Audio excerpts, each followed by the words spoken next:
She came to that highway to die, $18 in her pocket, a dead phone, a photograph of a son she had been grieving for 3 years. She was going to walk into the Nevada desert and let the cold finish what the grief had started. She was on her knees beside an ATM machine at 2 in the morning when she heard a child's voice rising from somewhere beneath the ground. There was a girl here before you. Her name was Emma. She said her mother was a soldier. She said soldiers always come when you call their name. I've been saying it every night for 3 months. Ruth Mackenzie had not cried since they put her son in the ground. She cried then, and then she got up. 72 hours later, 173 motorcycles would converge on that same highway, and nothing about this story would be what anyone expected. The photograph had been folded and unfolded so many times that the creases had gone white like old scars on skin that never quite healed. Ruth Mackenzie sat on cold asphalt beside an ATM machine at 2:17 in the morning, and she held that photograph the way a drowning person holds the last solid thing within reach. Not because it would save her, but because letting go meant admitting it was finally over. November 14th, 2022, mile marker 113, Highway 95, Nevada desert. The gas station had been abandoned long enough that the weeds growing through the cracked concrete had themselves died and been replaced by new ones.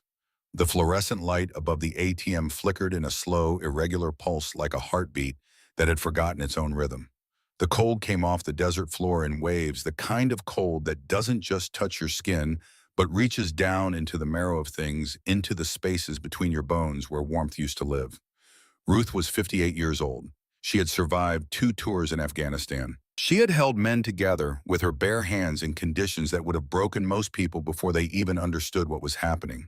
She had come home from war with a body that still worked and a mind that had learned slowly and at enormous cost to carry what it had seen without being entirely destroyed by the weight of it.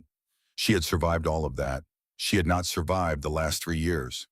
The leather bracelet on her left wrist was the only piece of jewelry she still wore.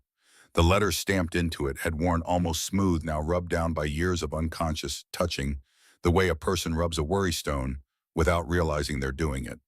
But she knew what the letters said. She would know until the last moment of her life. EMMA, her son's name, her son's bracelet, the only thing she had left of him.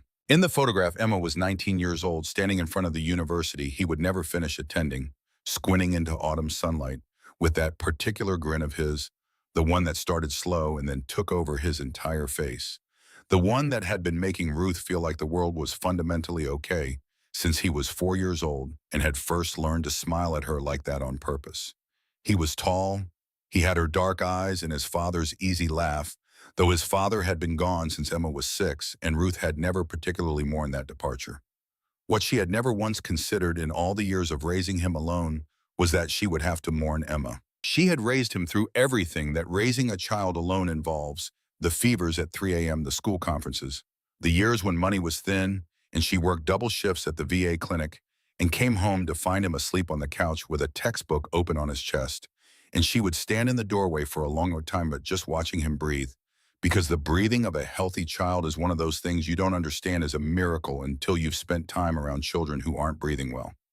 She had raised him through 2 deployments, the first when he was 9, and old enough to be frightened, but not old enough to fully articulate what frightened him, and the second when he was 14 and had developed the careful competence of a child who has learned to manage in a parent's absence without ever quite accepting that the absence is fair. She had come home from the 2nd deployment, and he had been 15, standing in the airport arrivals hall with a handmade sign that said "Mom" in letters too large for the paper, grinning, that slow-building grin at her over the top of it, and she had understood in that moment that whatever she had been through and whatever it had cost her, it had been worth it because this person existed.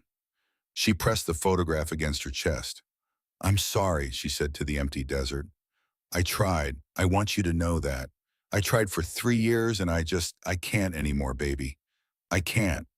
The $18 in her jacket pocket was what remained of everything.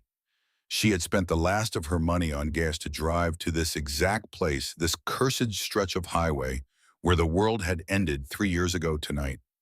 It had seemed important to come back here. It had seemed like the only thing that made sense to end it where it had ended, to close the circle at the place where everything that mattered had been taken away. She was going to walk into the desert. The November cold would do the rest. She had been a medic. She knew exactly how it would work. She had made her peace with it over 11 months of sleeping under bridges and in doorways and in the back of a truck she no longer owned. She had made her peace with it in the 100 shelters she had left before dawn, because the noise and the smell and the too close press of other people's desperate breathing made the thing inside her chest feel like it was going to tear free and take everything with it. She had made her peace with it on the long walk through the kind of grief that doesn't announce itself as grief, that just quietly removes everything from your life until you look around one day and realize there is nothing left to lose. The Iron Wolves had been her community for 6 years after her second deployment, 40 members who mostly understood what it meant to have come back from somewhere and found that the world you returned to didn't quite fit the shape of what you'd become. She had ridden with them through Nevada and California and into Oregon, and the motion had helped the way motion helps when stillness becomes unbearable. But after Emma died and the court gave Kyle Reeves a suspended sentence, and Senator Frank Reeves sat in the front row of the courtroom with his hand on his son's shoulder, Ruth had left the club and left the riding and left the last structure that had been holding her approximate shape. She started to stand. Her knees cracked. Her joints screamed their usual protest, though it was not morning and hadn't felt like morning in a very long time. And then she heard it, a child's voice, barely above a whisper, rising from somewhere below the ground, threading up through the metal grating, set into the asphalt at the base of the ATM machine, so faint that Ruth thought for a moment her mind had finally broken completely, that the 11 months of malnutrition and cold and grief had cracked something open that would not close again. She stood completely still. The voice came again. "Please help. It's dark. I can hear you breathing. Please don't leave." Ruth dropped back to her knees so fast the impact sent a shock of pain up through her legs that she didn't feel. She pressed her ear against the metal grating, cold steel against her cheek, the hum of electronics from the ATM above, the thin whistle of desert wind through the old pump islands, and beneath all of it, crying, real crying, young, exhausted, terrified crying that had been going on long enough that it had lost its urgency and become something more like a bodily function, something the child's lungs were doing because they didn't know how to stop. "Where are you?" Ruth's voice came out rough and strange, as though it had forgotten how to be used for anything other than asking strangers for spare change. "Under the ground. There's a room. There are 12 of us. They have us in cages." A pause, the sound of a small body pressing closer to the grating. "Please, they're coming back in an hour. They're going to take us somewhere and we'll never come back. Please." 12 children, in cages, under a gas station in the Nevada desert. Ruth's mind did not scramble for explanations or hesitate over the possibility that she was hallucinating. She had spent 2 tours making fast assessments in conditions that punished delay. Whatever had brought her here tonight, whatever she had planned to do when she walked away from this parking lot, was over now. The calculus had changed. It was that simple and that complete. She pressed her lips close to the grate. "How old are you?" 9. "What's your name?" A small hesitation. Then Clara. "Okay, Clara, I'm going to get you out. I need you to stay low and stay quiet. Can you do that?" Another pause, and then the girl said something that stopped Ruth's heart so completely that she physically rocked backward on her heels as though she'd been struck. "There was a girl here before you. Her name was Emma. She said that if I got really scared, I should say her name out loud. She said her mother was a soldier. She said soldiers always come when you call their name." The small voice cracked on the next words. "I've been saying it every night for 3 months. Every single night. Nobody came until now." Ruth Mackenzie had not cried since they put her son in the ground. She cried now. Not the kind of crying that provides relief, the other kind, the kind that tears loose from somewhere so deep that it bypasses the normal pathways entirely and just breaks through all at once, without warning, like a load-bearing wall giving way. She pressed her forehead against the grating and wept for Emma, for 3 years of darkness, for this child below the ground calling her son's name in the dark, for the terrible and inexplicable fact that she had come here tonight to do and instead was kneeling over a child who had been waiting specifically, impossibly, for someone exactly like her. She wiped her face with the back of her hand. "I hear you," she said. "I'm coming down." Behind the station, half buried under years of desert neglect and wind-blown debris, there was a service door. Ruth found it with the flashlight on her phone, 4% battery, and examined it for 3 seconds before picking up a chunk of broken concrete the size of her fist. The padlock was new. Whoever used this place had recently invested in securing it. That told her something about the level of organization she was dealing with. She filed that information away and started swinging. The first impact. Emma at 6 losing his first tooth and holding it up to show her eyes enormous with the wonder of his own body changing. The second impact. Emma at 12 reading on the couch while she cleaned her gear at the kitchen table, looking up every few pages to tell her something he'd just read, unable to keep the good parts to himself. The third. Emma at 19 standing in autumn sunlight outside a university building, grinning at her camera with that slow-building smile that made everything feel fundamentally okay. The fourth. Emma at 19 and a half, not standing anywhere. Not grinning, not reading, not telling her things he'd just learned. A hospital room. His hand in hers going cold. His last words so quiet she'd had to bend close to hear them. Nobody disappears in the dark alone, Mom. The padlock shattered on the fifth swing. Ruth pulled the door open. Concrete stairs descended into absolute blackness. The smell hit her immediately, mildew, sweat, fear, and something else underneath all of it that she recognized from her time in the field. The smell of a place where people had been kept for a longer time without adequate light or air or hope. The smell of suffering that had become routine. She checked her phone. 3% battery. The flashlight threw a pale cone of light that barely reached the bottom of the stairs. She went down anyway. 20 steps. 30. The stairwell was concrete on all sides, clearly reinforced, the walls smooth and deliberate. This had not been a basement that someone had repurposed. Someone had dug this space with intention, with planning, with the specific goal of creating somewhere that would never be found. The depth of it told her things she did not want to know about the scale of what she was walking into. At the bottom, a metal door with a wheel lock, the kind used on submarine hatches in industrial cold storage. Ruth gripped the wheel with both hands and turned it. The mechanism was well maintained. It moved smoothly without resistance. The door swung open, and Ruth Mackenzie saw what she would carry for the rest of her life. 12 children, ages 5 to 12 from what she could tell at a glance. In cages, actual cages, the kind used for large dogs, modified with padlocks and lined with thin blankets that had long since compressed into almost nothing on the bare concrete floors. A single bare bulb in the ceiling, buckets in the corners. 12 pairs of eyes turning toward the door, toward the light from her phone, the way plants turn toward sun, not with hope exactly, but with the last remaining instinct toward warmth, even when hope itself has been exhausted. The girl closest to the door was 9 years old. Red hair matted and unwashed, freckles scattered across her nose and cheekbones. Eyes that had seen too much darkness, but still held something in them. Something that had refused against all evidence and reason to go entirely out. "You came," she whispered. "I came," Ruth said. Her voice was steadier than she had any right to expect. Steadier than the rest of her. Because the part of Ruth Mackenzie that had been trained in field medicine, the part that had been built over 2 deployments into something that could function under conditions that stripped everything else away, had taken over. And when that part of her was running, it had always been able to hold the rest of her still. It was why she had been good at her job.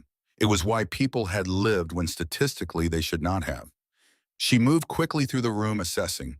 Dehydration in all of them, visible in the dry lips and the slightly sunken quality of the younger children's eyes. Low-grade hypothermia in at least 3 of the smallest ones. Behavioral signs of prolonged stress. The silence of the older children. The flinching of the younger ones. The way none of them made sudden movements or loud sounds, even now. They had been trained out of it. She noted all of this and kept moving. She crossed to the safe in the corner. She had noticed it the moment she entered, a commercial floor safe, newer than anything else in the room, conspicuously well-maintained in a space that was otherwise deliberately decrepit. Ruth tried the keys she had taken from the guard's belt on her way to the safe. She would address the guard properly in a moment, and on the third key the lock clicked, open. Inside folders. Dozens of them.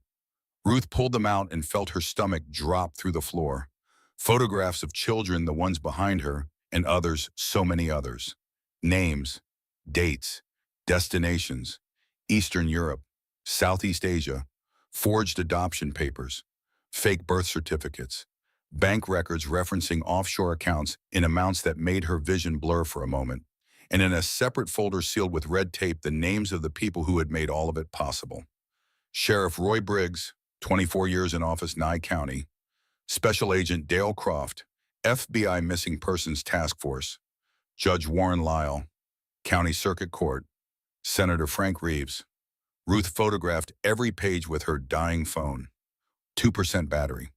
She moved fast and methodically the way she had moved through field triage when there were too many injured and not enough time assessing, prioritizing, acting, not pausing to feel any of it yet. She stuffed the most critical folder inside her jacket, pressing it flat against her sternum where it would require deliberate searching to find.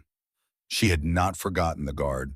He was large, 6'4", 250 pounds, dead eyes, and a spider tattoo that crawled from his collarbone up the side of his neck onto his jaw. He had appeared behind her when she was opening the third cage, moving quietly for a man his size, and had pressed a knife against her throat with the practiced ease of someone who had done this before and did not expect difficulty. His breath smelled like cigarettes and something sharper underneath. Ruth had not panicked. She had done what 18 months of Army training and 2 tours had made: instinctive, assessed his grip, identified the dominant hand, measured the angle of the blade, and waited for the half-second of hesitation that came when a large man underestimated a small woman.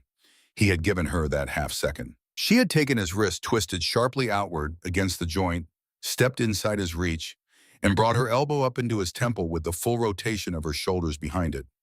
250 pounds of muscle had collapsed without theater. Clara had stared at her through the bars. "You're not very big," the girl said. "Neither was the problem," Ruth said. She found the cage keys in the guard's jacket pocket.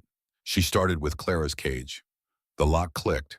The door swung open, and a 9-year-old girl who had been locked in darkness for 11 months stepped toward freedom on legs that were stiff and uncertain, blinking in the thin light of Ruth's phone as though she had forgotten what it felt like to move without permission.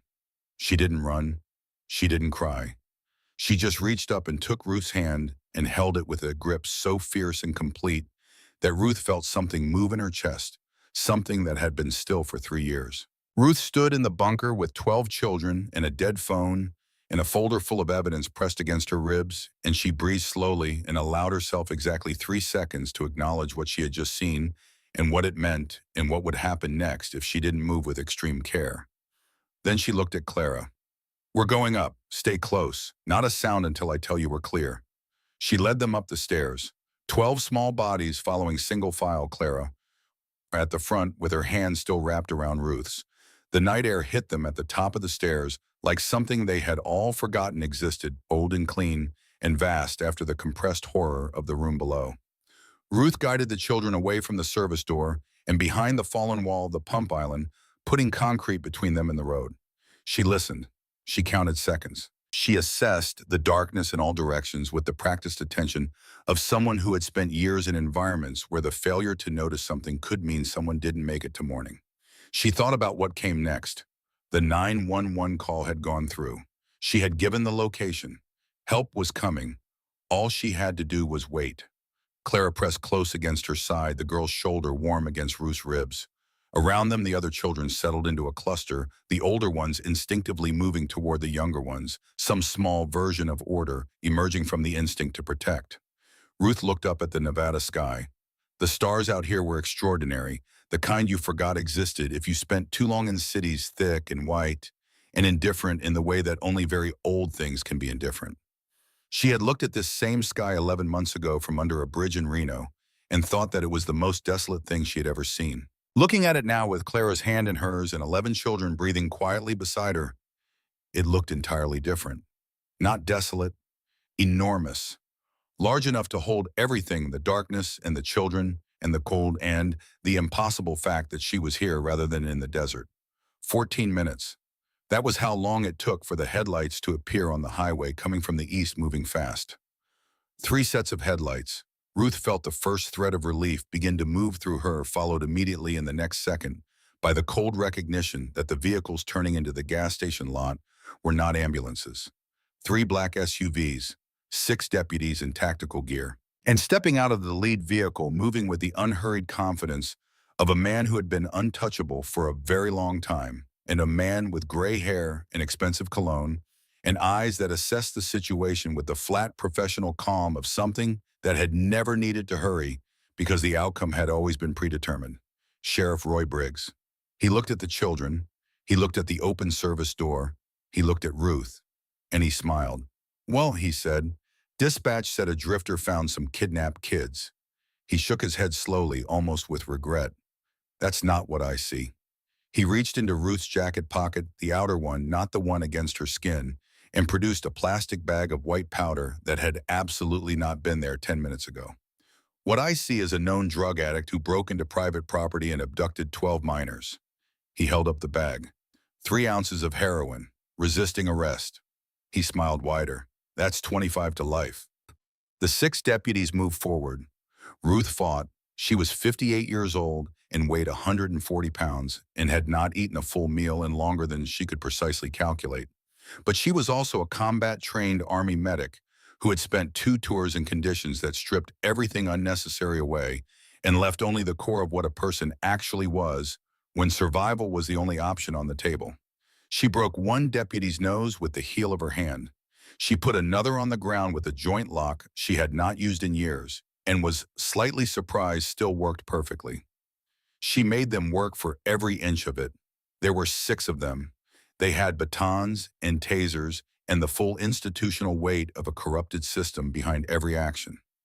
In the end, it was simply mathematics. Ruth went down face first onto the asphalt, her cheek against the cold ground, her hands wrenched behind her back, the handcuffs biting into her wrists hard enough that she could feel the metal against bone, blood in her mouth from somewhere. The specific pain of a knee pressed into the small of her back by a man who outweighed her by 80 pounds. And worse, so much worse than anything being done to her body, the sound of children screaming as deputies loaded them back into a black van. Clara's voice cutting through all of it, high and desperate and specific. You promised, you said you'd help us, please. Ruth turned her head. Through the forest of boots and tactical legs, she could see the van's rear window. Clara's face pressed against the glass, both hands flat on the window, tears streaming down freckled cheeks. Briggs crouched beside Ruth. His lips came close to her ear. Tonight you hang yourself in your cell. By sunrise, these children are gone. And she was not going to come back. The irony of it was not lost on her. She had come here tonight intending exactly that outcome. And now faced with the specific concrete reality of it being arranged by someone else for their reasons rather than hers, she found that she did not want it. Not like this, not with Clara's face in that window and 12 children in that van and the folder full of names pressed against her ribs. Not yet, not until someone else knew. The patrol car turned onto the highway heading east. Through the rear window, the gas station shrank and disappeared. The desert stretched out in all directions, enormous and dark and absolute. Ruth pressed the bracelet against her wrist and felt Emma's name with her fingertips. I'm not done yet. 500 meters behind her in the direction the car had come from, Deputy Nate Hall sat in his patrol vehicle behind the collapsed wall of an abandoned warehouse and stared at the screen of his personal phone with hands that would not stop shaking. He was 26 years old. He had been on the force for 2 years because he had believed genuinely and perhaps naively that the badge meant something real, that the authority it represented was connected to something worth representing. He had just watched his sheriff plant evidence on a woman who had found kidnapped children. He had watched 6 deputies beat that woman into the asphalt. He had watched 12 screaming children be loaded into a van and driven away into the dark. His department-issued phone was in the dashboard holster, and he did not touch it. Every person he could call on that phone was either part of what he had just witnessed or supervised by someone who was. In his wallet behind his driver's license was a business card he had been carrying for 14 months. He had pulled over a motorcycle for a broken taillight on a routine evening shift, and the man who had stepped off the bike had been calm and cooperative and utterly without hostility, had accepted the warning without argument, and had handed Nate his card before riding away. Something about the man had stayed with him, a quality of steadiness, of someone who had been through things and come out the other side into a settled version of himself that Nate at 24 had found both foreign and compelling. The card read, Dax Mercer, Iron Wolves MC. Nate had kept it. He hadn't known why. Some part of him had apparently understood in the way that certain parts of us understand things before the rest catches up that a day like this would come, a day when every legitimate channel was compromised, when every sanctioned option had been captured, when the only move left was the kind that nobody in his training had ever suggested. He found the contact. He pressed call. 3 rings. The voice that answered was deep and rough, a man pulled from sleep and not pretending otherwise. Yeah, Nate's voice came out in pieces. The words fell over each other in his urgency to get them out before whatever small reservoir of nerve he had found ran dry. He told Dax Mercer about Ruth Mackenzie and the 12 children in the bunker beneath the gas station at mile marker 113. He told him about Sheriff Briggs and the planted drugs and the van heading west on I-15 and the flight departing at 6 in the morning from a private airfield outside Las Vegas. He told him about Agent Dale Croft and Judge Warren Lyle and Senator Frank Reeves and the folder full of names that the woman had stuffed inside her jacket before they took her. When he finished, he was crying. He hadn't noticed it happening until the back of his wrist came up against his eyes by reflex. I have no one else to call, he said. The whole department is compromised. The FBI field office is in it. There's a federal judge. I have nobody left on the list. He pressed his wrist harder against his eyes. Someone told me once that the Iron Wolves look after people who can't find help anywhere else. I didn't know who else to call. A silence. Not the silence of someone considering. The silence of someone who has already decided and is simply organizing. Where are you right now? Behind the old warehouse on Route 15, half a mile east of the gas station. They just pulled out. The sheriff took her east. The van with the children went west toward Vegas. Boss, stay exactly where you are. Don't call anyone else. Don't move. Don't go home. The line went dead. Nate Hall lowered his phone and looked out at the empty highway and the enormous dark desert beyond it, and thought about what he had just done, whether it was the bravest thing or the most foolish thing he had ever done, and whether in this particular situation there was any meaningful difference between the two. He had no way of knowing that 500 meters to the west, the woman in the back of that patrol car was pressing a bracelet against her wrist and refusing for the first time in 3 years to be finished. He had no way of knowing that the man he had just called was already out of bed and moving, already dialing, already setting in motion, something that 173 people would fuel with their engines and their love and their absolute refusal to let a woman who had once saved a brother be left alone in the dark. He had no way of knowing any of that. He just sat with his shaking hands and his personal phone and the terrible weight of having done the only right thing available to him, and he waited to find out if it would be enough. The desert held everything in its silence, the van moving west, the patrol car moving east, the gas station with its broken padlock and open service door, and the bunker below that still smelled of children who had been kept in darkness far too long.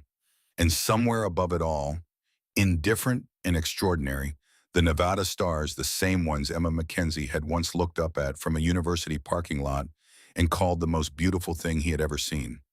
Nobody disappears in the dark alone. He had said it to his mother in a hospital room 3 years ago tonight. Tonight, without knowing it, he had made it come true. The clubhouse of the Iron Wolves Nevada chapter occupied the second floor of a converted warehouse on the eastern edge of Reno above a motorcycle repair shop that smelled permanently of engine oil and burnt metal and the honest labor of men who worked with their hands because they needed something real to hold on to. The stairs were steel, open-framed, loud enough that anyone climbing them announced their arrival whether they wanted to or not.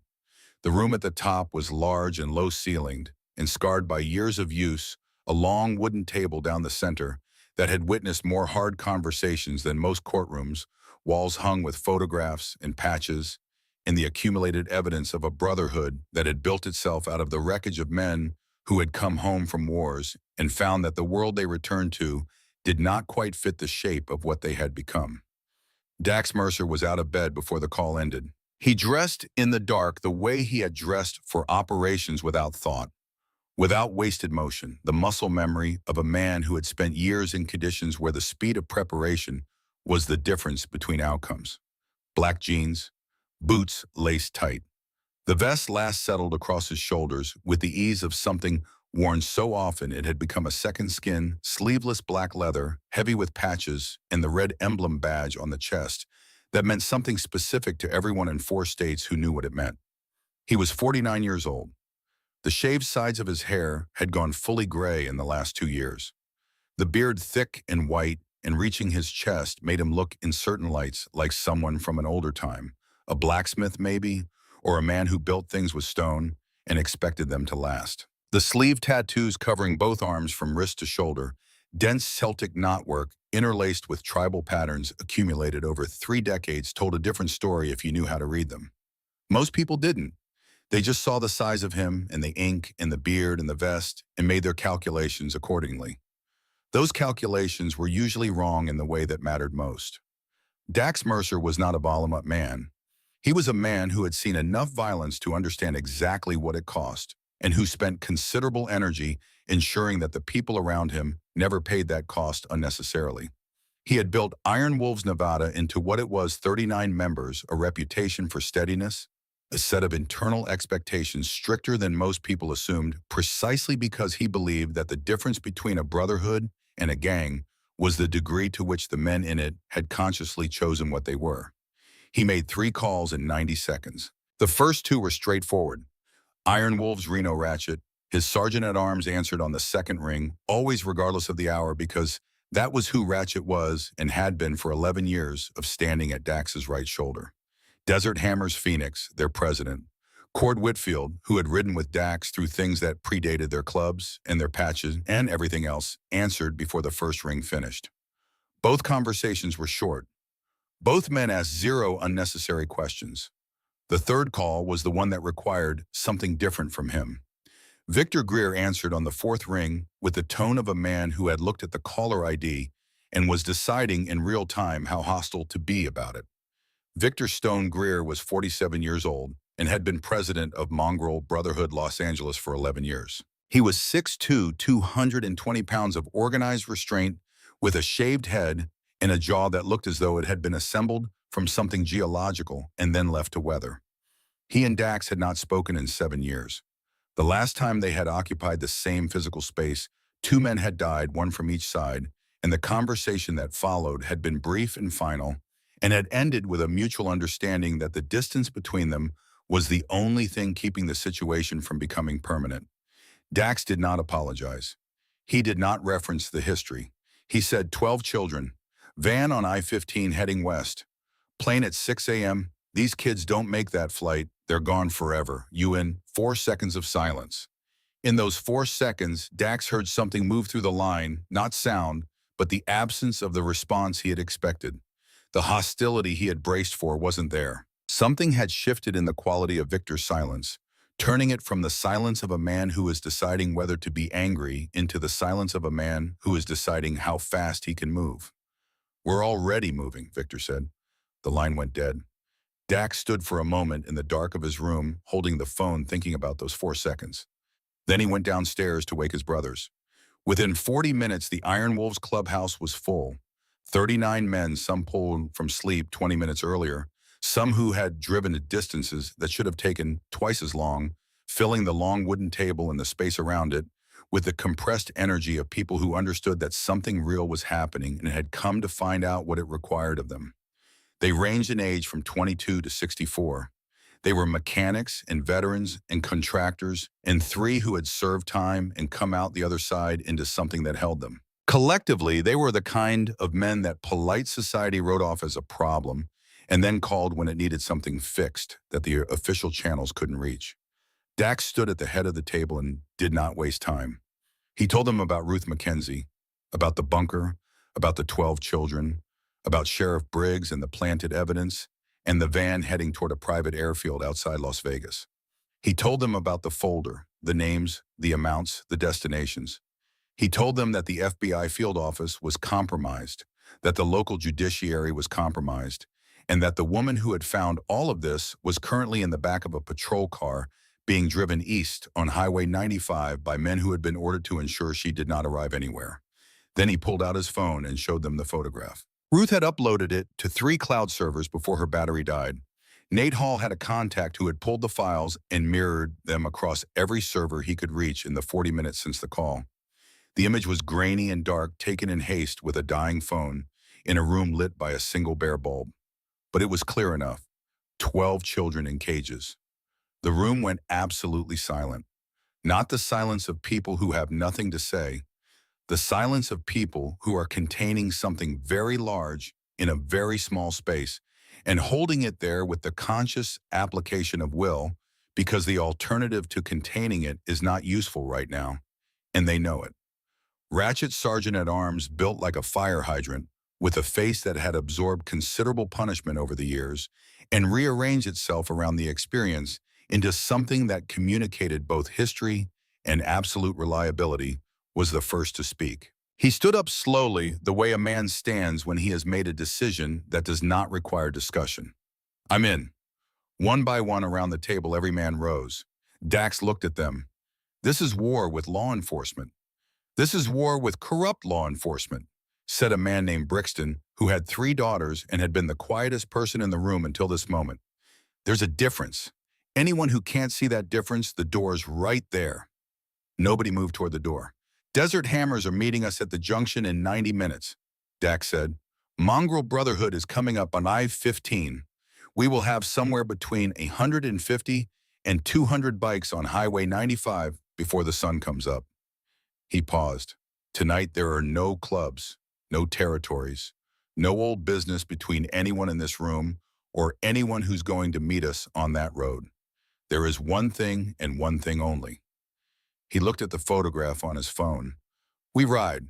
Ratchet pulled on his jacket. Something moved across his face, not humor exactly, but the thing adjacent to it that appears when a man has decided that if the situation is going to be what it is, he might as well acknowledge the absurdity of certain aspects of it rather than let them sit unexamined. "Mongrel Brotherhood is coming," he said.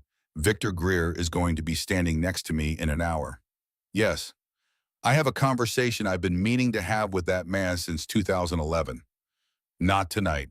Ratchet nodded slowly. "I know. A beat. I just want you to be aware that I'm exercising a considerable amount of restraint, and I'd appreciate it being noted." "Noted," Dax said. "Let's ride." In the back of the patrol car heading east on Highway 95, Ruth Mackenzie was not waiting. Waiting was not something her body knew how to do when a situation was active. She had been in the back of vehicles under constraint before, not under these circumstances, but she understood the geometry of the position, the physics of what was and was not possible with hands cuffed behind your back in a moving vehicle. She understood it the way she understood most physical problems, methodically, from first principles, without panic, because panic was a luxury that actively degraded performance. The folder was still against her sternum. They had searched her outer pockets and found what Briggs had planted. They had not searched beneath her jacket because they had not expected her to have concealed anything there, and because the deputies managing her arrest had been focused on control rather than thoroughness. She had noted this without expression at the time and filed it away. She listened to the radio. Most of what she heard was procedural call signs and position updates in the encoded language of a department that believed its communications were secure. But at 3:14 a.m., she heard something that was not procedural and that changed the calculations completely. One of the deputies in the front seat, the one holding the radio handset, said quietly, "Copy that. The woman doesn't make it to booking. Natural causes." "Understood." The deputy riding shotgun didn't respond verbally. He just nodded once and looked out his window at the passing desert. Ruth absorbed this. She had known it was a possibility from the moment Briggs leaned down and whispered in her ear in the parking lot. But knowing something is possible and hearing the flat administrative confirmation of it are two different experiences. The latter has a weight that the former does not, a finality, a bureaucratic matter-of-factness that is somehow colder than anger would be. She pressed the bracelet against the seat behind her. "I'm not done yet." The vehicle was moving at approximately 60 miles per hour on a road with no shoulders worth noting. Her hands were cuffed behind her at standard distance. The partition between the rear compartment and the front seats was polycarbonate, not steel, which meant certain things about force and an angle. The door locks were engaged from the front, but the mechanism was accessible from the rear if you knew where to reach and had hands capable of functioning under constraint. She had hands capable of functioning under most things. She began to work. Nearly 300 miles to the south on the I-15 heading north, 64 motorcycles moved through the pre-dawn dark in a formation that other drivers instinctively gave room to, Not because anyone told them to, but because there are things in this world that announce their own nature clearly enough that the appropriate response is immediately apparent. Victor Stone Greer wrote at the front of the Mongrel Brotherhood column, with the stillness of a man who has resolved something internally and is now simply executing against it. He was not given to visible emotion. The men who had ridden with him for 11 years had learned to read the small signals, the set of his jaw, the angle at which he held his shoulders, the texture of his silence. And what they read tonight was something they had not seen from him in a long time. This was not anger. Anger was familiar. It had a heat and an urgency and a forward lean that they recognized. This was something colder and more absolute. 8 months ago, a 7-year-old girl named Gracie Holbrook had disappeared from a park in the Boyle Heights neighborhood of Los Angeles. Her father, Marcus Holbrook, had been a Mongrel Brotherhood member for 6 years. A good man, a careful man, the kind who brought his daughter to club cookouts and taught her to identify every make and model of motorcycle in the lot, because she found it hilarious how seriously the men took their bikes. Gracie had been missing for 8 months. The LAPD had exhausted their leads in 6 weeks. Victor had spent his own money called in favors across 4 states and had gone over the same fragmentary information in the same order, more times than he could count, hoping to find the thing he had missed. He had found nothing. The trail had gone cold in the gradual, complete way that missing children cases go cold, not dramatically, just thoroughly, until the file sat in a drawer. And Marcus came to meetings and sat in the back without speaking, and Victor had nothing to give him. When Dax had called and said 12 children in a bunker on Highway 95 and an underground network with a folder full of names and a flight at 6 in the morning, Victor had been out of bed before he fully understood what he was agreeing to. Because if there was a network, there were records. And if there were records, there was a chance. He rode north through the Nevada dark and did not allow himself to think too specifically about what finding those records might mean or what not finding them would mean, because either possibility was too large to hold while also needing to function. He had learned that discipline in other contexts. It applied here. Somewhere ahead, a woman he had never met was in the back of a car being driven toward her death because she had done the right thing. That was sufficient reason. At 4:47 in the morning at a junction 14 miles east of mile marker, 173 motorcycles gathered, 39 Iron Wolves from Reno, 46 Desert Hammers from Phoenix, 64 Mongrel Brotherhood from Los Angeles, 24 independent riders who had heard through the fast-traveling network of people who communicate outside official channels and who had come because some things require no explanation beyond the basic facts.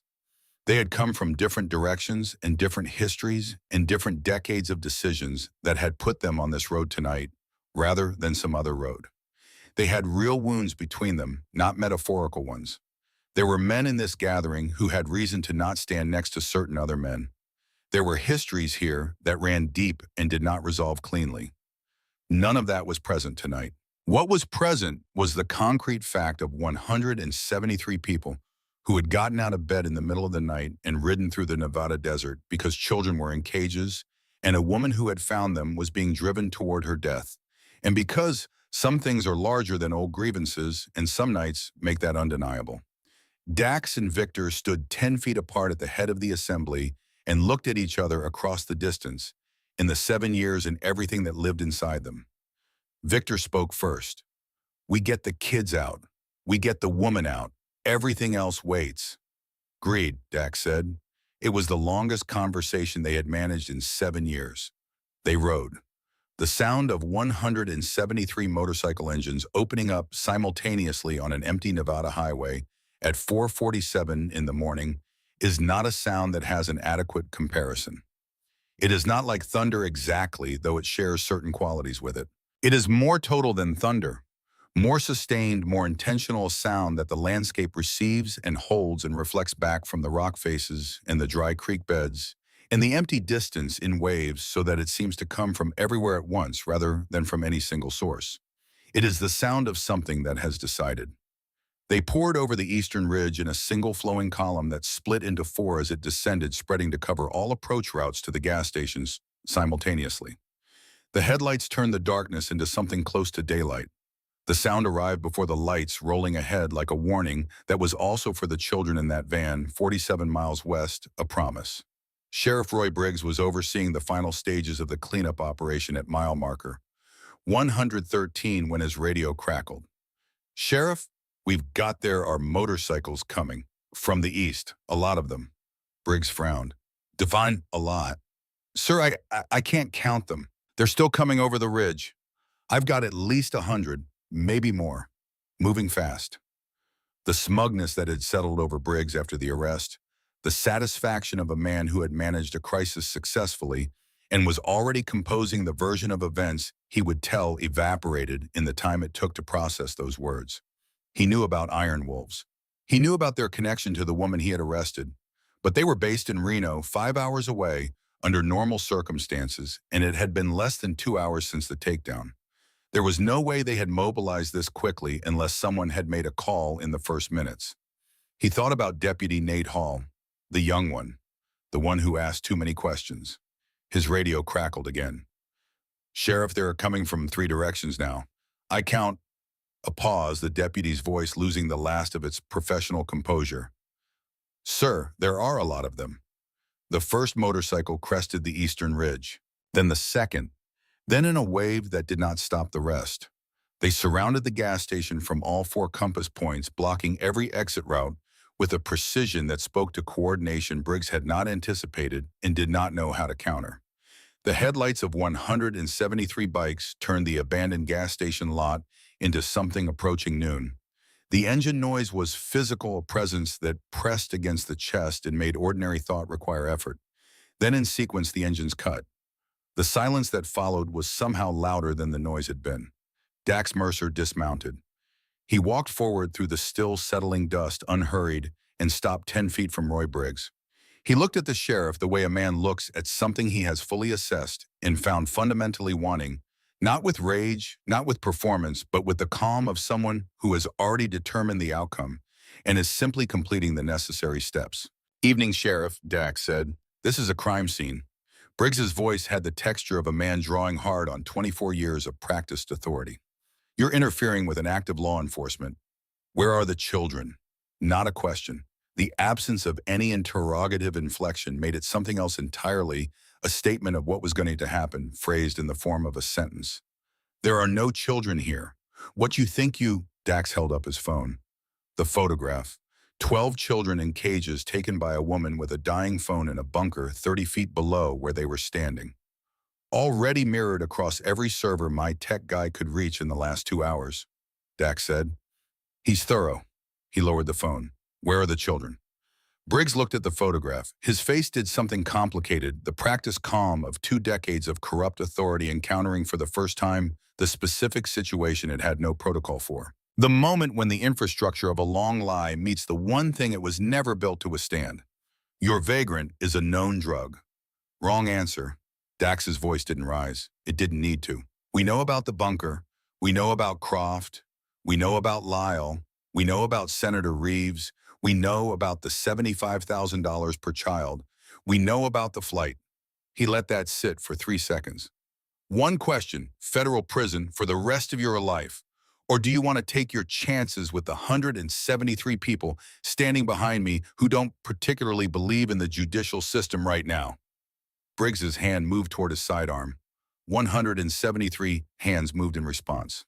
The movement was not choreographed, it was not theatrical.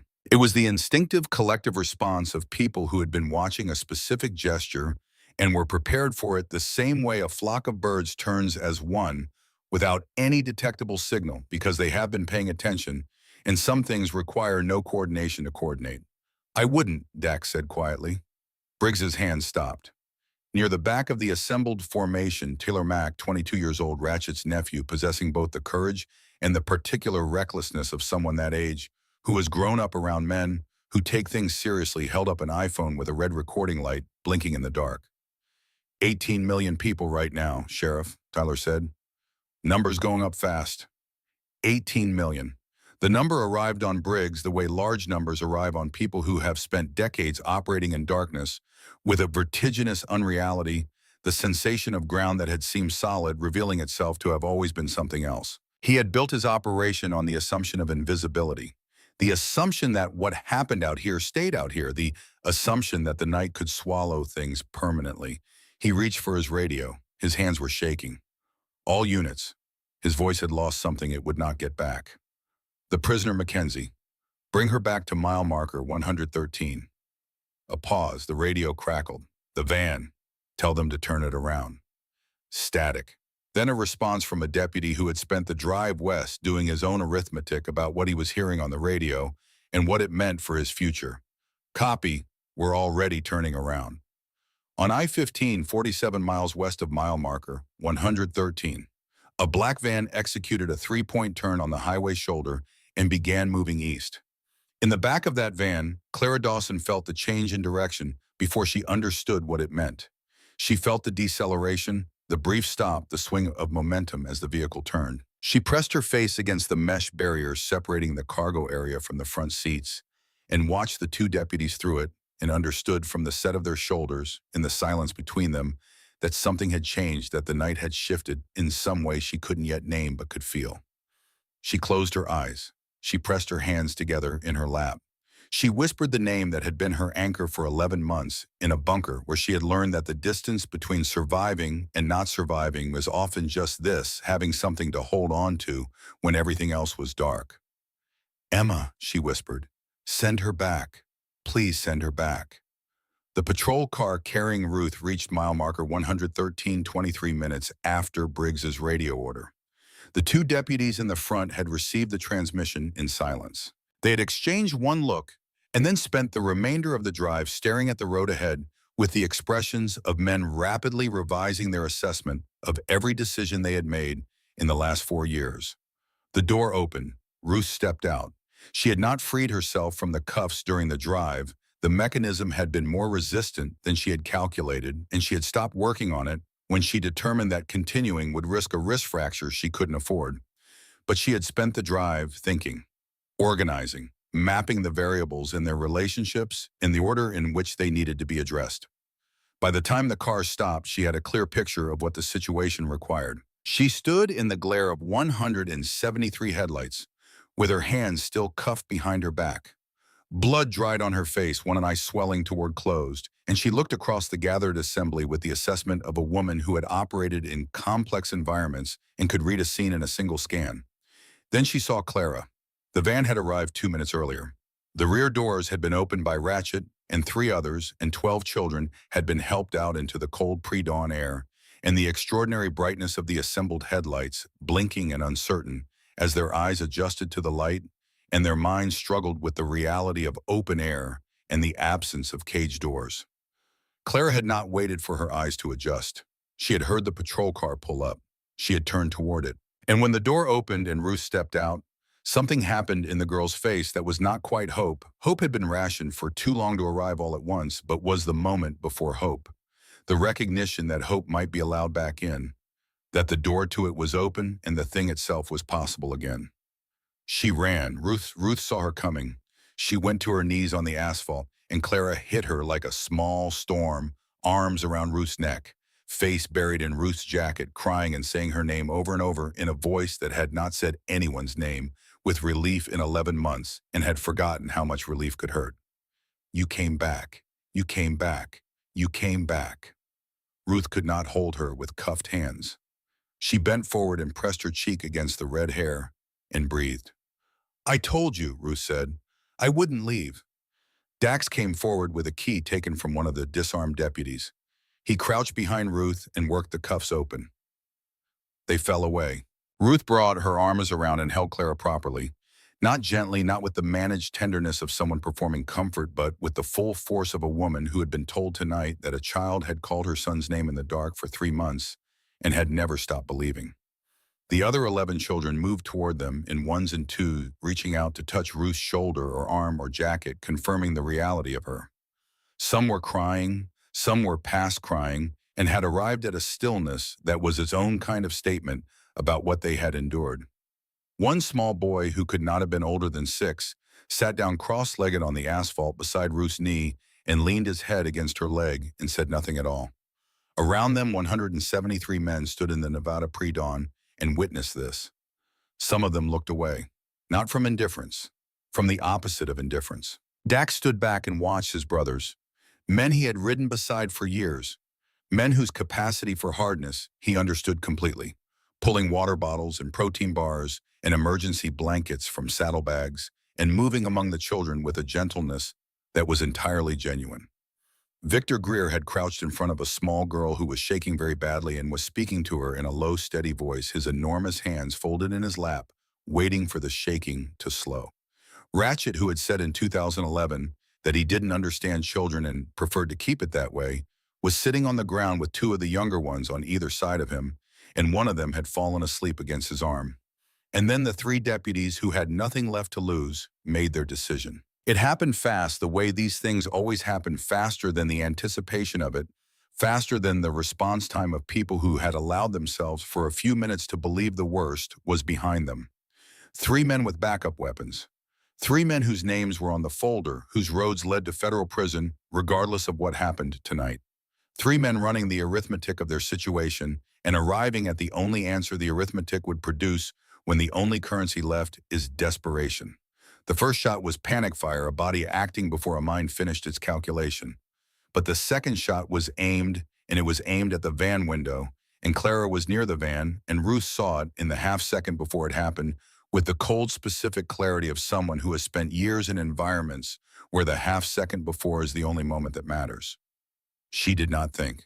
The soldier in her, the medic, who had spent years moving toward the people in danger, rather than away from them, because that was the only way to do the work, simply moved. Ruth launched herself across the lot. Her ribs protested, her legs burned. Every nerve ending reported the impossibility of what she was demanding from a body that had been beaten and handcuffed and gone without proper food for 11 months. She demanded it anyway. She hit the deputy at the exact moment of the second shot. They went down together onto the asphalt hard. The gun discharged. The bullet that had been aimed at the window where Clara's face was pressed went elsewhere into the back of Ruth's left shoulder, through the muscle above the scapula, exiting clean on the other side. Ruth hit the ground and did not get up. The shot produced its own silence, the silence that follows a sharp sound when everyone who heard it is trying to understand what it means. Then everything happened at once, the remaining deputies taken down by a response that was immediate in absolute voices calling coordinates.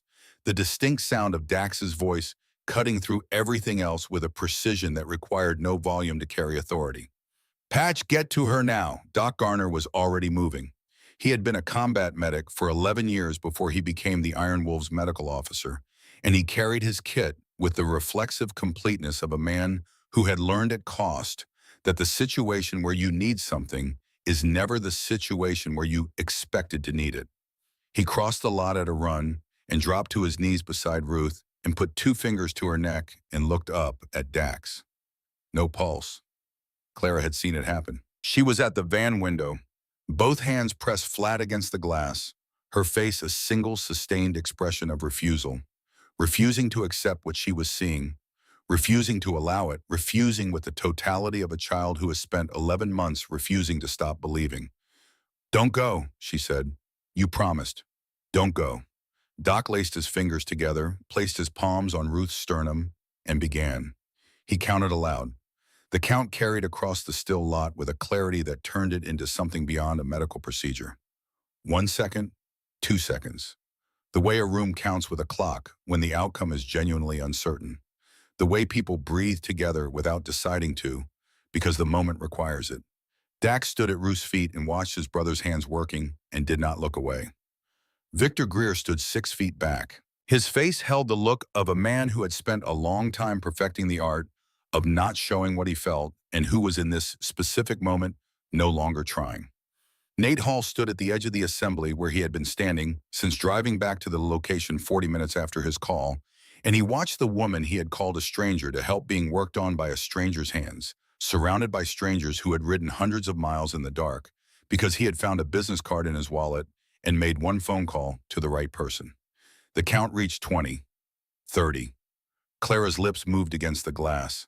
The same word over and over, the name of a boy who had died 3 years ago tonight on this exact road, whose last words to his mother had traveled through an underground room to a 9-year-old girl who had been sending them back into the world every night for 3 months, waiting for someone to receive them. 40, 45.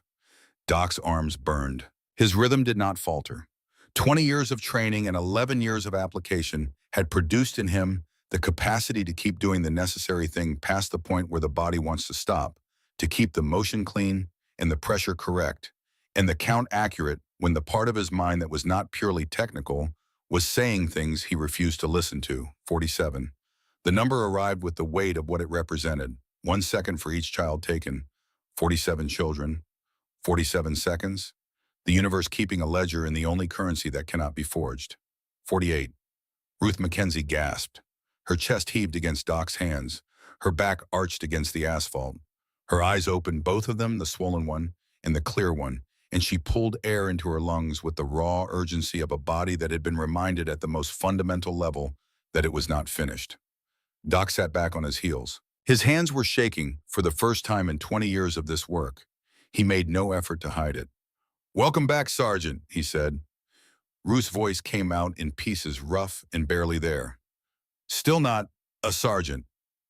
Tonight you are." Ruth turned her head. Clara was still at the van window, both hands still pressed flat against the glass, tears running down her face without sound, the kind of crying that happens when the body has exhausted every other way of expressing something that has no adequate expression. Ruth raised her right hand, the one not attached to the shoulder with a bullet in it, and pressed her palm flat against the outside of the window. Clara pressed her palm against the inside. Their hands met through the glass, aligned perfectly. The way they had met once before through a metal grate in a dark room beneath the Nevada desert, when a woman had reached toward a voice and a child had reached toward a name, and something had passed between them that no one watching from outside could have named, but everyone present could feel. The Nevada sky was beginning to change at its eastern edge, not light yet, but the first weakening of the deepest dark. The desert held the cold with the tenacity of a place that has learned not to expect warmth and does not easily give up what it has held all night. Somewhere in the middle distance, the sound of helicopters.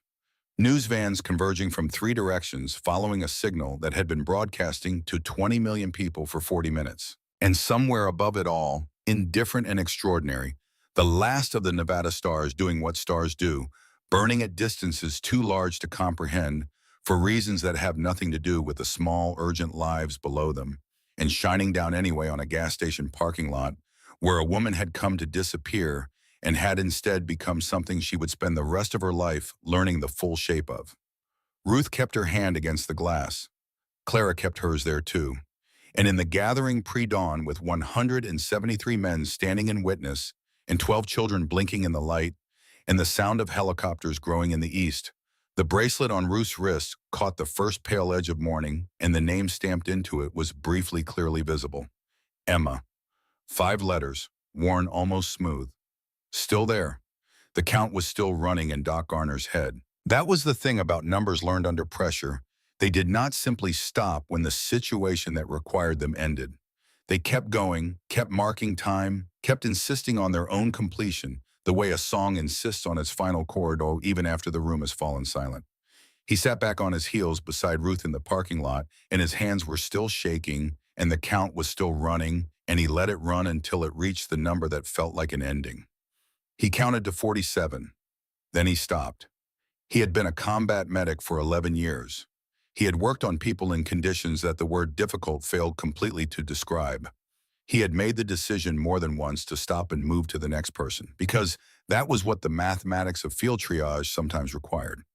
He had made peace with those decisions, mostly in the way you make peace with things done under conditions that left no good options, imperfectly, gradually, and never entirely. He had never made peace with the idea of losing someone in a parking lot in Nevada because 3 corrupt deputies decided that shooting their way out was better than what waited for them in a courtroom. Ruth was breathing. She was breathing badly, shallow and effortful, the left side of her chest compensating for a shoulder wound that had involved more than just the muscle, but she was breathing, and her pulse under his fingers was present and strengthening, and the quality of her eyes when they opened told him that the person behind them was still organized, still functional, and extremely unhappy about her current position on the ground. "Don't move," he told her. "I need to see. You need to not move." The bullet went through clean above the scapula, but you have a pneumothorax developing on the left side, and if you stand up right now, you're going to collapse it completely, and I'm going to have to put a needle in your chest in a parking lot at 5 in the morning, and neither of us wants that." Ruth looked at him with the expression of a woman taking stock. "You were a medic," she said. 11 years. "Then you know I'm going to move anyway." "I know, I'm asking you to wait 3 minutes first." She waited 3 minutes. During those 3 minutes, the world reorganized itself around her with the focused urgency of a situation that has been holding its breath and finally received permission to exhale. The three deputies who had fired were on the ground restrained, stripped of their weapons with an efficiency that spoke to the capability of people who knew exactly how these things were done. Briggs stood 20 feet away with his wrists zip-tied behind him and his face doing something that 24 years of maintained authority had not prepared it to do, collapsing inward, the entire scaffolding of a long, carefully constructed lie, finally meeting the load it could not support. Agent Dale Croft was at this moment at Gate 14 of McCarran International Airport, sweating through a suit that had cost more than most people's monthly rent, holding a boarding pass for a flight to Cancun that connected through Houston. He had a bag with a change of clothes, a passport with specific stamps, and an account number in the Cayman Islands that he had been quietly building for 3 years. His phone was face down in his lap because what he didn't know couldn't alter the gate agent's schedule. What he didn't know was that his name was in a folder that had been photographed with a 1% battery in a bunker 30 feet underground, that the folder was pressed against a woman's sternum in the parking lot at mile marker 113, and that 12 black SUVs had left the FBI's Washington field office 47 minutes ago, carrying people who had not been compromised. He found out about all of it when two agents sat down on either side of him at Gate 14 and showed him their credentials, and the boarding pass fell out of his hand and drifted to the floor of the terminal, and nobody picked it up. At mile marker 113, 12 black SUVs arrived at 5:47 in the morning. The woman who stepped out of the lead vehicle was 53 years old, with close-cropped silver hair, in the bearing of someone who had spent 2 decades doing difficult work in difficult places, without losing the capacity to look directly at what the work cost. Assistant Director Patricia Hale had built her career dismantling trafficking networks across 4 continents. She had seen the live stream at 4:22 a.m., been on the phone with the deputy director by 4:31, and been moving toward a helicopter by 4:38. She took one look at the assembled scene, the bikers, the children in emergency blankets, Briggs on his knees, Ruth on the ground, with Doc Garner's hands at her shoulder, and began issuing orders with the measured efficiency of a person who understands that the most valuable thing authority can do in a resolved crisis is stop the bleeding and begin the documentation. Every deputy in custody, full statements from all witnesses, children into protective services within the hour. Briggs in federal detention before sunrise. She turned to the agent at her shoulder. "Croft McCarran, they have him at the gate." "Good." She crossed to Ruth and crouched beside her. She looked at the wound at Doc's work at Ruth's face. "You're Mackenzie." "Yes." "The folder you took from the safe." Ruth reached inside her jacket with her good arm and produced it, creased from 3 hours pressed against her body, slightly damp at the edges but intact. Every page present, every name legible. Hale took it. She held it in both hands for a moment without opening it, with the expression of someone who has been working toward a specific outcome for a very long time and is now holding the physical proof that the outcome is real. 23 arrests, she said quietly. This gives us 23 arrests across 4 states. She looked at Ruth steadily. The folder lists 47 children over 3 years. How many were in the bunker? 12 nifas. The others we've been building parallel cases through other channels, but this folder gives us the documentation to move on all of them simultaneously. She paused. 31 confirmed locations as of 2 hours ago.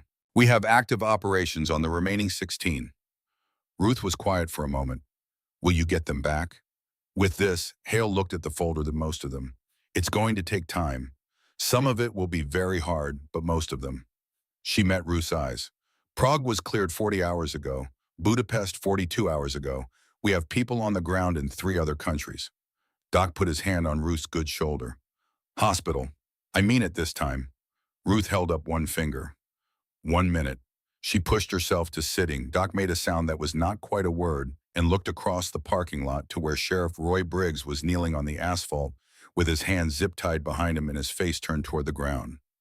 24 years, a network that had moved 47 children across the world and replaced them with money and the confidence of a man who had never once been made to feel the weight of what he was doing. Clara was walking toward him. The crowd parted. It happened without anyone deciding it should. The bikers and the federal agents and the two news crews who had arrived in the last few minutes all simply stepped back, creating a corridor through which a 9-year-old girl with red hair and an emergency blanket around her shoulders walked toward the man who had tried to pee her. Her feet were steady. Her chin was level. Her eyes held what comes after darkness when a person has been in it long enough and chosen to come out the other side, not the absence of darkness, but the knowledge of what it is and what it can and what it cannot ultimately take. She stopped 3 feet in front of Briggs. He did not look up. "You told us nobody was looking," Clara Cooter said. Her voice was small, but it carried in the pre-dawn stillness with the clarity of something that has been held inside for a long time and is finally fully said. "You told us we were nothing, that we'd disappear and nobody would ever know." Briggs's shoulders began to shake. "You were wrong." She leaned forward slightly. Her voice dropped to barely above a whisper, and every camera in the lot caught it, and 24 million people heard it as clearly as if she had been speaking to each of them alone. They came from everywhere, every direction. And now you sit in the dark by yourself, just like we did. Except nobody is coming for you. Not ever. She straightened. She turned around. She walked away from him. Roy Briggs pressed his forehead against the asphalt of the parking lot he had owned for 24 years, and the sound he made was the sound of a structure finally meeting the force it was never designed to withstand. Not dramatic, not violent, just complete. The sound of something that had been holding for a long time releasing all at once. Clara walked straight back to Ruth and sat down beside her on the ground and took Ruth's good hand in both of hers and leaned her head against Ruth's arm. Ruth said nothing. Around them, the desert was beginning to receive the first gray suggestion of dawn, and in it, the gas station and the gathered assembly and the 12 children in their emergency blankets all held the quality of something emerging from darkness rather than disappearing into it. They sat there for a long moment, the woman and the girl in the middle of 173 men and federal agents and news cameras, and the Nevada morning arriving slowly from the east. "Can we go home now?" Clara asked quietly. "I want to see my mom." Ruth looked at Dax, who was standing 6 feet away watching her with the expression of a man who has something important to say and is choosing his moment carefully. He nodded once. "Yes, sweetheart," Ruth said. "Let's get you home." Sandra Dawson had been asleep on her sister's couch in Reno, the kind of sleep that is not really sleep, that happens in thin, uncertain layers, that the awareness of an absent child can always reach through, when her phone began vibrating with more notifications than its normal operation ever produced. She had reached for it with the reflexive dread that had replaced all other responses over 11 months, and she had seen her daughter's name trending on every platform simultaneously, and she had been in her car before she finished reading the first headline. She drove 94 miles in 49 minutes. The federal agent who tried to stop her at the perimeter did not try for long.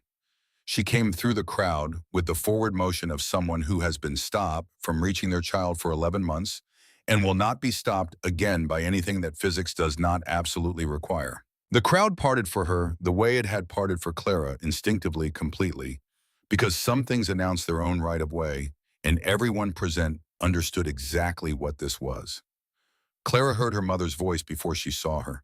11 months of holding the sound of it in the specific place where she kept the things that needed to stay real. Her mother's voice, the smell of their kitchen in the morning, the weight of her mother's arms when something had gone wrong and needed to be made right. She had kept it there carefully, the way you keep something irreplaceable in the tallest, safest space available. And she had been afraid in the worst hours in the bunker that she was losing her grip on it. She was not losing her grip on it. She knew the voice immediately, the way the body knows certain things without asking the mind for confirmation. "Mom." They met in the middle of the parking lot. Sandra dropped to her knees and pulled Clara into her arms with the force of 11 months of not being able to do this, and Clara buried her face in her mother's neck and made a sound that was not crying and not laughing, but existed in the space between all the words for what it was, and they held each other with the totality of people who have been given back something the world had no right to take. Ruth watched from 20 feet away. She watched with the attention of someone who has survived a loss that cannot be reversed, watching a reunion that represents the thing they did not get.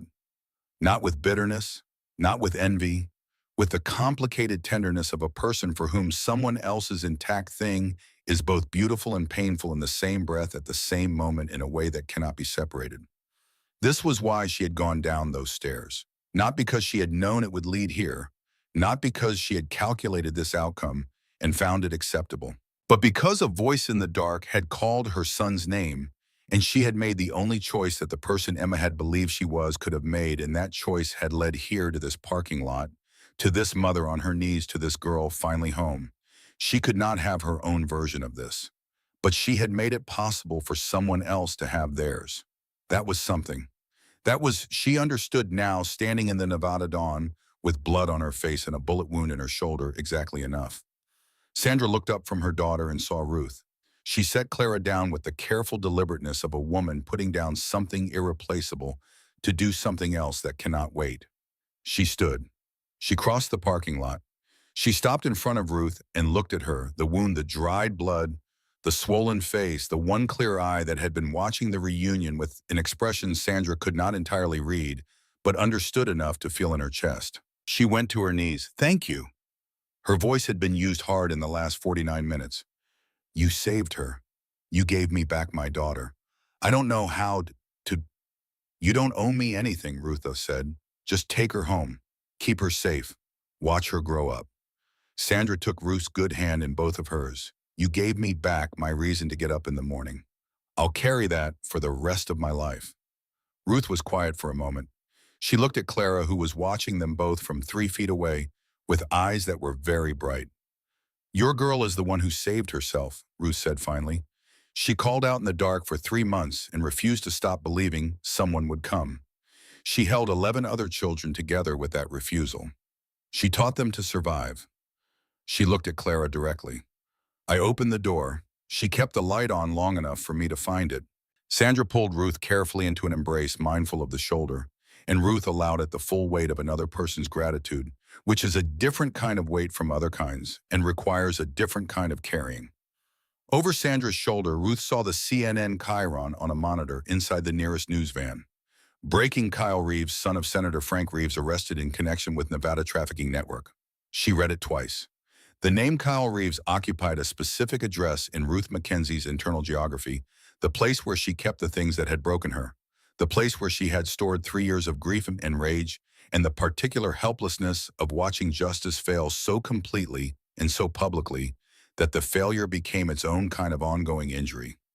Kyle Reeves at 22, drunk behind the wheel of a car that cost more than most people earned in a year on a highway in Nevada at night. Emma Mackenzie at 19 in a university sweatshirt driving home for the weekend. The mathematics of that intersection and what it produced. Judge Warren Lyle's courtroom 6 months later. The suspended sentence. Senator Reeves in the front row, and the invisible architecture of influence that had made certain outcomes predetermined before the proceedings even began. The monitor updated. Senator Frank Reeves arrested at Las Vegas residence, held without bail. Ruth read this too. She did not cry. She did not feel the surge of violent satisfaction she had imagined in darker moments she might feel when this day came. The satisfaction she felt was quieter than that, more complete and far less loud. The way a fever finally breaking feels, not a triumph exactly. More like the return of something that had been missing for long enough that you had stopped naming what was wrong. She closed her eyes. She pressed the bracelet against her wrist and felt Emma's name under her thumb. She breathed. Dax crouched beside her. He had been waiting. She understood now that he had been waiting since the moment of recognition in the parking lot for the right moment, the moment when what he had to say could land instead of just being heard. He had the patience of a man who has learned that certain things rushed don't arrive. "Iron Wolves want to cover your medical bills," he said. "All of them. That's not an offer. It's just what's happening." A pause, and "There's something else. Daniel wants to meet you, my brother. He's been out of the Army for 8 years. He has a wife and 3 kids and a life that he almost didn't have." He stopped. "He never forgot what you did. He never stopped wanting to say thank you in person. Ruth looked at him. I saved a lot of people over there. I never learned most of their names. I know. He knows that too. Dax met her eyes. But his name is Daniel and he's alive because of you, and he would very much like to shake your hand and say so. Ruth was quiet for a long time. Yeah, she said finally. Okay. Clara appeared at her elbow. She had left her mother's side with the quiet purposefulness of a child who has decided something and is going to execute it regardless of what the adults are doing.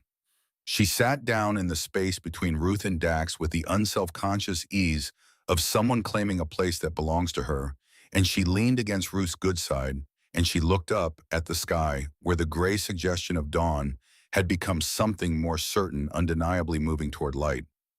You're not going to disappear, are you? Clara asked. Not anxious, she had said it in the tone of someone confirming something they already believe, wanting to hear it said out loud. No, Ruth said. You promise? Ruth looked down at her. Red hair and freckles and eyes that had been in the dark and had refused to stop looking toward whatever light remained. I promise, Ruth said. Clara nodded, satisfied, and leaned her head more firmly against Ruth's arm and watched the Nevada dawn arrive. 3 days later, Ruth Mackenzie woke in a private room at University Medical Center, Las Vegas, to a world she did not immediately recognize. The room was full of flowers. Every surface covered the windowsill, deep with arrangements, in every color of cards in careful stacks, organized by a nurse because the disorder of their arrival had made the room difficult to navigate. Cards from 43 states, cards from 19 countries, cards written in languages Ruth couldn't read, which a volunteer translator had been quietly working through for 2 days, writing English summaries on Post-it notes and attaching them to envelopes. The first thing Ruth felt was a hand, small, warm, familiar, wrapped up around her fingers with the grip of someone who had decided on a level below conscious thought that this was where their hand was going to be, and who had not reconsidered this decision even in sleep. Clara was in the chair beside the bed. Her red hair had been washed and braided. She had new clothes properly fitting, bought by Sandra at 2 in the morning because her daughter was not going to wake up in a hospital wearing clothes that didn't fit. Clara's head was resting on the edge of the mattress, her eyes closed. Her fingers were wrapped around Ruth's. Ruth lay still and watched her breathe for a long time. Then the door opened softly. Dax came in with the careful quiet of a large man who has learned to move gently in spaces where people are resting. Behind him, Sandra Dawson. And behind Sandra, a woman Ruth hadn't seen before, silver-haired, direct-eyed, carrying a folder. Patricia Hale. 31, Hale said without preamble when she reached the foot of the bed. 31 of the 47 confirmed located alive, in the process of being returned. Active operations on the remaining 16. Prague cleared. Budapest cleared. People on the ground in 3 additional countries. She opened the folder. Kyle Reeves is cooperating in exchange for a charge reduction he is not going to receive. But he's talking, and what he's saying is dismantling infrastructure we didn't know was connected to this network. Senator Frank Reeves is not cooperating and will spend what remains of his life in a federal facility. Briggs pled not guilty yesterday morning, which everyone in the courtroom found difficult to reconcile with the available evidence. Croft has retained 3 lawyers and is saying nothing. Judge Lyle resigned from the bench and is attempting to negotiate. She paused. He will not succeed. She closed the folder. The Bureau is restructuring regional missing children operations completely. New protocols, independent oversight, mandatory database sharing across jurisdictions, task forces that report directly to Washington rather than through regional offices. She looked at Ruth steadily. These changes are a direct result of what you found in that bunker and of the evidence you protected. Ruth said nothing. 31 children are going home, and because of the 11 in this hospital and the one in that chair, Hale glanced at Clara, we have an understanding of how the network operated that we wouldn't have had without them. She paused. She held them together in the bunker. The staff tell me she was the one who kept them organized, kept them believing, kept the younger ones from giving up. An 8-year-old girl teaching a 9-year-old girl how to survive, and that 9-year-old teaching 11 others. A beat. I've been doing this for 20 years. I don't have a better word for it than remarkable. Ruth looked at Clara, still asleep in the chair. She's remarkable, Ruth said. So are you, Hale said. She extended her hand. Thank you. Ruth shook it. When Hale had left, Dax settled into the second chair, and Sandra sat on the edge of the bed, and none of them spoke for a while. It was the silence of people who have been through something together that doesn't reduce to summary and have accepted that. There's something else, Dax said eventually. Something Hale told me before she came in here. Ruth looked at him. Emma Calloway, he said, the girl who was in the bunker before Clara. 8 years old, mossing from the foster system. She was transferred out of the bunker 4 months before Clara arrived. He paused. Hale's team found her in a holding location outside Bratislava. She's alive. She's being brought home. Ruth was still. Emma Calloway taught Clara how to survive down there, Dax said. She made up a story about a soldier mother to give Clara something to hold on to. She used her own name, the same name just by the coincidence of what her foster parents called her as the thing Clara would call when she got scared. He looked at Ruth. Hale says she's a remarkable kid. She survived 4 months alone in that bunker before Clara arrived by deciding that she was going to survive, and then she spent however long they were together making sure Clara was going to survive after she was gone. Ruth absorbed this in silence.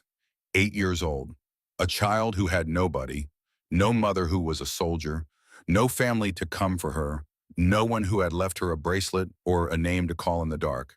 A child who had invented what she needed and then given it away.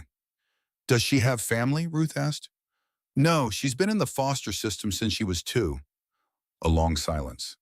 When she gets back, Ruth said, I'd like to meet her. Dax nodded. Clara stirred in the chair. She lifted her head, blinked, and oriented herself the particular coming up through sleep of a child who has been sleeping very deeply and needs a moment to remember where they are. Then she looked at Ruth, and her eyes cleared completely and at once. You're awake, she said. I'm awake. You're still here. I'm still here. Clara sat up straight and rubbed her face with her free hand. The other one was still holding Ruth's and had not released it, had not even appeared to consider releasing it. She looked at Dax and Sandra and then back at Ruth with the expression of a child who has been holding a question and has decided it is time. What happens next? She asked. Ruth thought about it. Outside the window, Las Vegas was doing what it always did, moving lit indifferent to the specific weight of what was occurring within it. The desert beyond the city was turning gold in the morning light. Somewhere out there, mile marker 113 was just a number on a highway sign, the kind of thing you pass without slowing down unless you know what it marks. Ruth knew what it marked. It marked the place where Emma had died 3 years ago tonight. It marked the place where she had gone to join him and had instead heard a voice in the dark. It marked the place where she had learned at the cost of everything she had driven there to give up that the world was still full of things worth being present for. We go home, Ruth said, and then we figure out what we do with the fact that we're still here. Clara considered this carefully. Then she nodded, finding it acceptable, finding it something she could work with, and leaned her head back against the mattress. Outside, the desert turned from gold to the full brightness of a Nevada morning, and the light came through the hospital window and lay across the bed and across Clara's braided hair and across the bracelet on Ruth's wrist, and the 5 letters on it were briefly clearly visible. Emma, worn almost smooth, still there, 6 years later, February 2029, Washington, D.C. The auditorium held 1,200 people from 61 countries, and it was the kind of space designed to make the individual feel the appropriate weight of collective human endeavor. High ceilings, clean, sight lines, the flags of member nations along the back wall, the United Nations seal on the face of the podium. The Secretary General occupied the front row. 3 sitting heads of state were present. Every major network in the world had a camera pointed at the stage. Ruth Mackenzie sat in the center of the 3rd row, surrounded on all sides by men in leather vests. 173 of them. The same men, older now, some of them a little heavier. A few more years of living distributed across their faces, who had poured over the ridge at mile marker 113 in the Nevada dark 6 years ago. They had come in buses and rental trucks, and for the ones who could manage it, motorcycles. They had filled the hotel 2 blocks from the conference center. They had been extraordinarily well behaved at every location they occupied, partly because Dax had been very specific about expectations, and partly because they understood what this day meant and had no interest in diminishing it. Dax sat to Ruth's left. On her right, one seat left empty, the way you leave a seat for someone who cannot be present but should be acknowledged, sat Nate Hall. 26 years old the night of the gas station and 32 now, he had resigned from Nye County Sheriff's Department 4 weeks after that night and spent the 6 years since working for the Thunder's Children Program. The Iron Wolves had built it in partnership with Desert Hammers and Mongrel Brotherhood and the 24 independent organizations that had attached themselves to the effort in the years since. The program had found 417 missing children, 417. The number appeared on the screens flanking the stage as the lights came up, and Ruth looked at it and felt the specific weight of it and did not look away. She had earned the right to look at that number, and she was not going to flinch from it. Among those 417, Gracie Holbrook, Victor Greer's member's daughter, found alive in a network safe house outside Bucharest 14 months after the night at mile marker 113 through a chain of records that traced directly back to the folder Ruth had pressed against her sternum for 3 hours in a parking lot in Nevada. Victor had told Ruth about it in a phone call at 6 in the morning. The flat contained voice of a man who has been holding something enormous for a long time and is allowing himself to set it down, and she had sat with the phone in her hand for a long time after the call ended, feeling the full particular weight of what a folder of documents protected by a woman who came to a gas station to dial had turned out to mean. Among those 417, Emma Calloway. She was 14 now. She had been given a room in a family Ruth had connected her with through the Thunder's Children Program, people with patience and steadiness in enough space in their house and their hearts to make room for a child who had learned early and at enormous cost to rely on herself. Emma was in the auditorium tonight. She was sitting with the other program alumni, 3 rows behind Ruth, and she was wearing a leather bracelet on her left wrist that Ruth had given her the day they met, the day Emma had walked into a room in a Las Vegas recovery center, and Ruth had stood up and they had looked at each other across the space between them. Ruth had not said what she was thinking in that moment. Some things don't need to be said out loud to be fully known by everyone present. She had just held out her hand. Emma had taken it. A young woman walked onto the stage. She was 15 years old now. The matted red hair of the bunker had grown out long and deep auburn, falling past her shoulders. She was tall, taller than Ruth had expected she would be, though Ruth had stopped being surprised by Claire's capacity to exceed every expectation placed on her. She had her mother's jaw and her own eyes the same shade of blue they had been in the bunker, but holding something different now. Not the darkness that had been in them that night, but the knowledge of it. The full understanding of what darkness is and what it costs and what it cannot ultimately take from a person who decides not to let it. On her left wrist, a leather bracelet. Brown and worn, the letters on it faded nearly to invisibility. EMMA. Ruth had given it to her in the hospital on the 3rd day when Claire had finally released her hand long enough for Ruth to take the bracelet off. She had held it for a moment, feeling the letters under her thumb one last time, and had reached over and fastened it around Clara's thin wrist. My son believed in heroes, Ruth had said. He believed that if you called their name in the dark, they would come. Wear this, and remember you were brave enough to call. That makes you one too. Clara approached the podium. She lifted her left wrist so the bracelet was visible, and 1,200 people and every camera in the room found it simultaneously. The auditorium, which had been quiet, became completely still in a way that was different from quiet, the stillness of people who understand that something is about to be said that they will carry for a long time. This belonged to a boy named Emma Mackenzie, she said. Her voice carried in the way voices carry when a room has decided to be absolutely still for them. He died 3 years before I was rescued. He was 19 years old. A drunk driver killed him on a Nevada highway, and the system let the driver walk free because his father had enough money and enough influence to make justice into a transaction. She paused. His mother, Ruth Mackenzie, came to that highway on the 3rd anniversary of his death.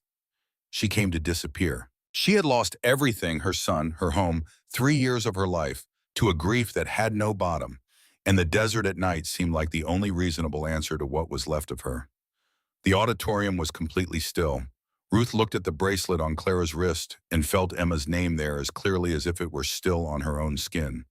But she heard me calling through a ventilation grate beneath an abandoned gas station, and instead of walking into the desert, she walked down 30 steps into the dark to find me. Clara looked directly at Ruth in the 3rd row. She fought a guard twice her size.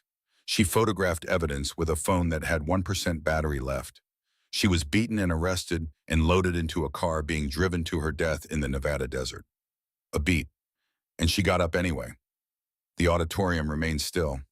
She got up because that is who she is. And because her son, this boy, this 19-year-old boy who had 19 months after she came home from war before a drunk driver took him, told her something she needed to hear, and she carried it for 3 years without knowing yet what it meant. Clara raised her wrist. Nobody disappears in the dark alone. The first person to stand was Dax Mercer. He rose from his seat in the third row with the unhurried deliberateness of a large man who has made a decision and is executing it without drama. And the men around him rose with him, one by one. And then all at once, 173 people in leather vests coming to their feet in a wave that moved outward through the auditorium and became something larger than itself, became 1,200 people on their feet, became the Secretary General and the heads of state and the camera operators and the interpreters in their booths, became the accumulated weight of everyone in that room who understood what they were witnessing and chose to acknowledge it fully. The applause lasted 4 minutes and 11 seconds. Ruth did not stand. She sat with her hands in her lap and her eyes on the bracelet on Clara's wrist and let the sound of it move through her, not performing humility, not performing anything. Just sitting with the reality of a moment she had not believed was possible on a night 3 years before it, when she was pressing her forehead against a metal grate in the Nevada desert and saying goodbye to a photograph. She thought about the night on the stairs, the smell of that room, the 12 pairs of eyes turning toward the light from her phone. Clara's grip fierce and complete, the grip of a child who had decided this person was real and was not going to let go. She thought about 47 seconds and what they had meant and what had happened after the 48th.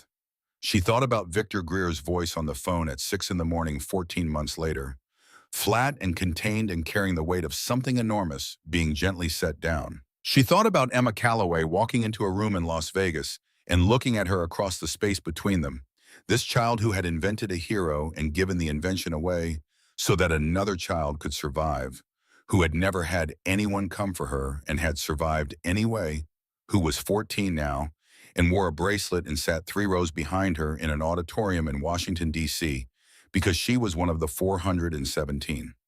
She thought about Nate Hall, 32 years old, sitting in the seat beside her with one seat left empty between them, who had found a business card in his wallet at the worst moment of his professional life and had made the only call that was left to make. She thought about Emma, not the Emma of the hospital room, not the Emma of the bracelet, not the Emma of the 3 years of grief that had carried her all the way to a gas station at 2 a.m. with $18 in her pocket and nowhere left to go. The Emma of the kitchen table reading with his feet up, looking up every few pages to tell her something he had just learned because he couldn't keep the good parts to himself. The Emma who had believed in her before she had given him any particular reason to. The Emma who had been 19 years old and frightened in a hospital room and had tried in the last minutes he had to leave her with something to hold on to. He had been right, not in the way he intended. He had not known and could not have known that his words would travel through an underground room to a child he had never met, who would send them back into the world every night for 3 months.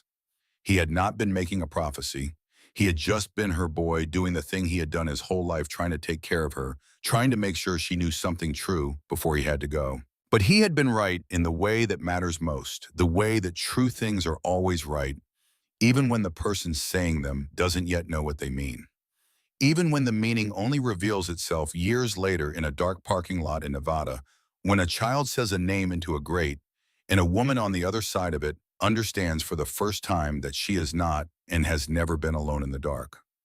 When the applause finally settled, Clara came off the stage directly to the third row. She moved through the gathered crowd with the ease of someone who has learned that the space she needs will be made for her because she has earned it and because everyone present knows it. She stopped in front of Ruth. "Thank you," she said, "for coming down the stairs, for not walking away, for staying."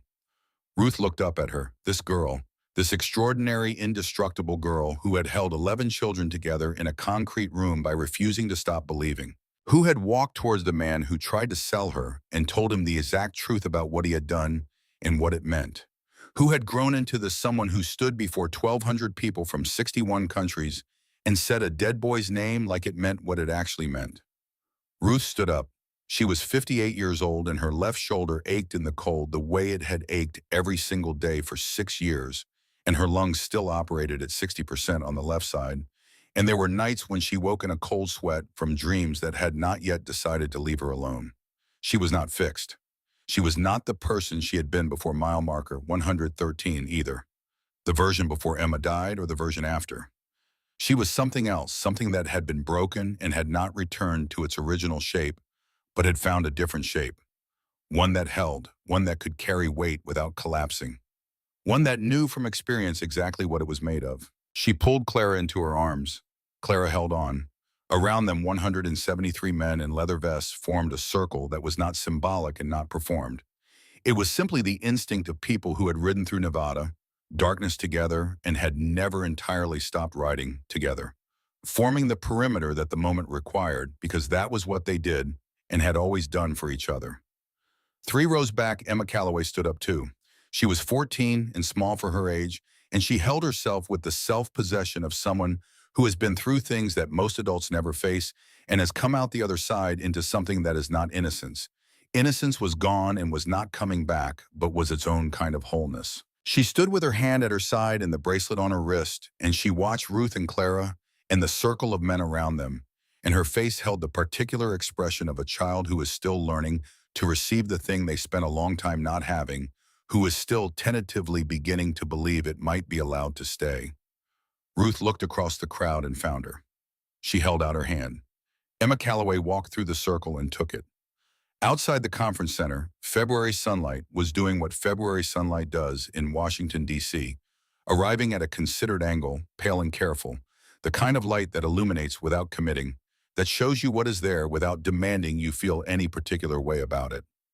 Ruth stepped into it with Clara on one side and Emma on the other, and Dax behind her and the rest of them, spreading out in every direction, and a reporter pushed through with a microphone. Mrs. Mackenzie, what do you want people to take away from this story?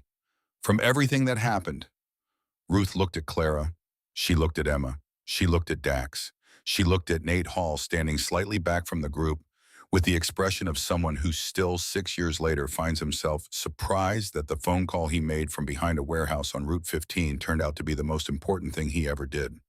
She looked at Victor Greer, who was standing on the far edge of the group with his arms crossed and his shaved head catching the February light, and who gave her a single nod when their eyes met the nod of a man who found his brother's daughter because a woman came to a gas station to die and chose to go down the stairs instead. She thought about everything that would never have happened if she had taken 3 more steps toward the desert. She thought about 47 children, about 417. She thought about a 19-year-old boy who had believed in her before she had earned it. I want them to remember that it only takes one person, Ruth said, one person willing to stop, one person willing to listen, one person who hears a voice in the dark and decides that walking away is not an option. She touched the place on her wrist where the bracelet had been for 3 years, the ghost of it, still there in the slight difference of the coin in the place where the leather had pressed and the letters had worn, and the name had lived for so long it had left a mark even now. My son believed in heroes. He spent his last minutes trying to tell me something I wasn't ready to hear yet. It took me 3 years and a child calling his name through a grate in the Nevada desert to understand what he meant. She looked into the camera. Nobody disappears in the dark alone. That was Emma's truth. It's Clara's truth. It's Emma Calloway's truth. It's the truth of 417 children who were lost in the dark and found their way back because enough people refused to look away.